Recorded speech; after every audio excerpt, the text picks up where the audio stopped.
Hello hi friends, welcome back to my channel.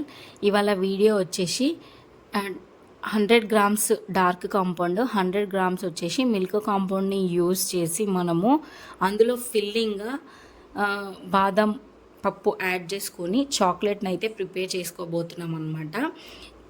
ఇక్కడ వచ్చేసి dark compound 100 grams, milk compound 100 grams ఇలా great చేసుకోవాలన్నమాట. చిన్న చిన్న ముక్కలుగా కట్ చేసుకుంటేనే మనకి చాక్లెట్ తొందరగా మెల్ట్ అవ్వడానికి ఛాన్సెస్ ఉంటుంది. ఇలా ముక్కలుగా కట్ చేసుకొని మనము డబుల్ బాయిలింగ్ మెథడ్లో మనము చాక్లెట్ని అనేది మెల్ట్ చేసుకోవాలన్నమాట.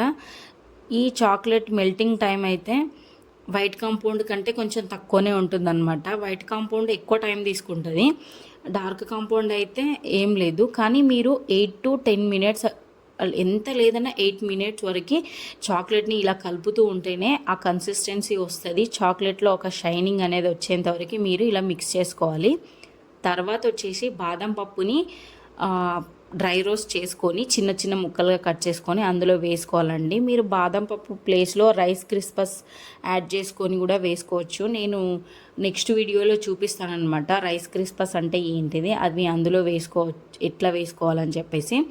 అది వేసుకుంటే చాక్లెట్ ప్లెయిన్గా కాకుండా క్రిస్పీగా క్రంచీగా ఉంటుంది కాబట్టి అది యూజ్ చేస్తారు. డ్రై ఫ్రూట్స్ కూడా యాడ్ చేసుకుంటారనమాట. ఇక్కడ నేను బాదం యూజ్ చేస్తున్నాను. ఇందులో ఏ ఫ్లేవర్స్ నేను యాడ్ చేయట్లేదు, ఓన్లీ మనకి ఆ కాంపౌండ్తో వచ్చే ఆ ఫ్లేవర్, ఆ టేస్ట్ మాత్రమే ఉంటుంది. ఫ్లేవర్స్ కూడా ఇంకా యాడ్ చేసుకోవచ్చు, అందుకే చెప్తున్నాను. చాక్లెట్ అనేది మనం మోల్డ్స్లో వేసుకున్న తర్వాత ట్యాప్ చేయాలి. ప్రీవియస్ వీడియోస్ చూడండి, కొన్ని మీకు అర్థమవుతుంది. ఇక్కడ ట్యాప్ చేసుకున్న తర్వాత 10 మినిట్స్ అట్లాగా మీరు ఫ్రిడ్జ్లో పెట్టేసుకొని ఇలా చేయి పైన పెట్టి ఇట్లా ట్యాప్ చేశారంటే మీకు చాక్లెట్ అన్నీ పడిపోతాయి అన్నమాట. అప్పుడైతే బాగా చాక్లెట్ అనేది బాగా సెట్ అయినట్టు. ఒకవేళ అలా రాకపోతే చాక్లెట్ అనేది విరిగిపోతుంది. ఒకసారి చెక్ చేసుకోండి. కంపల్సరీ ఒక టైం పెట్టుకోండి మీరు ఫ్రిడ్జ్లో పెట్టేటప్పుడు. 10 మినిట్స్ అలాగే పెడితే చాక్లెట్ అనేది పర్ఫెక్ట్గా మోల్డ్ అవుతుంది మనకి.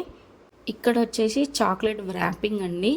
చాక్లెట్ వ్రాపింగ్ చాక్లెట్ షేప్స్ని బట్టి కూడా మనము చాక్లెట్ని వ్రాప్ చేసుకోవడం ఉంటుంది. కొన్ని రౌండ్ షేప్ ఉంటాయి, కొన్ని ట్రయాంగిల్, కొన్ని స్క్వేర్ షేపు ఇలా ఉంటాయి. అవి మోల్డ్స్ని బట్టి మనం చాక్లెట్ ప్యాకింగ్ అనేది ఉంటుంది అనమాట, అదే వ్రాపింగ్ అనేది ఉంటుంది. ఇంకొక టిప్ ఏంటంటే, మీరు చాక్లెట్లో మీరు ఫిల్లింగ్స్ వేసుకుంటారు కదా, డ్రై ఫ్రూట్స్ వేసుకునేటప్పుడు మంచి క్వాలిటీ, మంచి గ్రేడ్ ఉన్నది మీరు డ్రై ఫ్రూట్స్ తీసుకొని మంచిగా డ్రై రోస్ట్ చేసి వాడితేనే చాక్లెట్ కొన్ని రోజులు వస్తుంది అనమాట. మీరు నార్మల్ క్వాలిటీ డ్రై ఫ్రూట్స్ తీసుకొని మీరు ఈ చాక్లెట్స్లో యూజ్ చేశారంటే కొన్ని డేస్కి అందులో పురుగులు వచ్చేస్తాయి అన్నమాట. ఇది ముందే చెప్తున్నాను, చాలా మంది ఎవరు చెప్పారనమాట. దానివల్ల పిల్లలకి ఇబ్బంది అవుతుంది. ఎందుకంటే పిల్లలు తింటారు కదా, డ్రై ఫ్రూట్స్లో మనకి చాక్లెట్స్లో వేసినప్పుడు పురుగులు కంపల్సరీ వస్తాయి. ఒకసారి చెక్ చేసుకోండి. ఒకవేళ మీరు లేట్ అవుతుంది, ఒక 1 మంత్లో గ్యాప్లో తినాలనుకుంటే ఫ్రిడ్జ్లో స్టోర్ చేసుకోండి. ఫిల్లింగ్స్ వేసినవి అయితే, అది కూడా డ్రై ఫ్రూట్స్. ఇది మీకు ఇన్ఫర్మేషన్ మీకు బాగా యూజ్ అవుతుందని చెప్తున్నాను అనమాట. ప్లెయిన్ చాక్లెట్స్ అయితే ఏం పర్లేదు, మీరు ఎలా ఉన్నా పర్లేదు అనమాట. ఇలా బయట పెట్టుకున్నా ఫ్రిడ్జ్లో పెట్టుకున్నా కూడా ఓకే. ఫిల్లింగ్స్ వేసుకునేవి, అందులో డ్రై ఫ్రూట్స్ వేసుకునే వాటితోని జాగ్రత్తగా ఉండాలని చెప్తున్నాను. ఇక్కడ ప్యాకింగ్ అయితే ఏం లేదు, ఒక్కొక్క షేప్కి ఒక్కొక్క ప్యాకింగ్ ఉంటుంది. అన్నీ చాక్లెట్స్కి ఇలాగే షేప్ చేస్తామని లేదండి. ఇక్కడ చూపిస్తున్నాను కదా, ఈ బార్స్ అనేది నేను నెక్స్ట్ వీడియోలో పోస్ట్ చేస్తాను ఫ్లేవర్స్ యాడ్ చేసి. Thank you for watching. వీడియోని లైక్ చేయండి, షేర్ చేయండి, సబ్స్క్రైబ్